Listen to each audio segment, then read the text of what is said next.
let's get started. So we're talking about multiplying and dividing fractions today. And the nice thing when you're multiplying and dividing fractions is that you don't need a common denominator. So if you're watching the adding and subtracting video, that one was actually a little bit more complicated because you needed to find a common denominator. But for multiplying and dividing fractions, you don't need to do that. So it's a little easier. So let's start with multiplying fractions. So to multiply two fractions together, we multiply numerator by numerator and denominator by denominator. So numerator is the top of the fraction and denominator is the bottom of the fraction. So if you want to multiply these two fractions, 2/3 times 4/5, we're going to be multiplying numerator times numerator and denominator times denominator in this way. So 2 times 4 is 8 and 3 times 5 is 15. So then we have our result.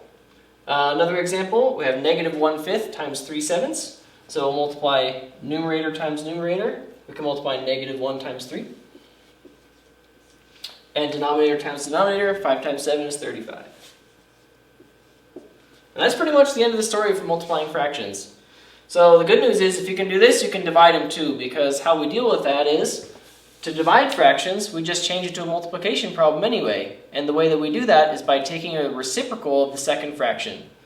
So reciprocal means numerator becomes denominator and denominator becomes numerator. You're essentially flipping the fraction upside down.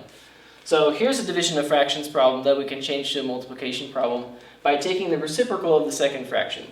So we'll have 1/5 divided by 2/3, which will transform into 1/5 times 3/2. And you can see the reciprocal has been taken of the second fraction. 2/3 became 3/2.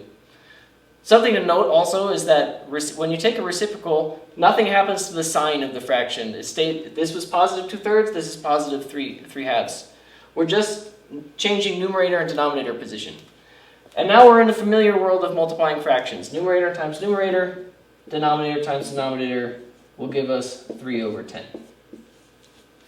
Okay, and so for one more example, 7/8 divided by 2/5 is the same as 7/8 times 5/2, which gives us the result of 35/16. All right, that's it.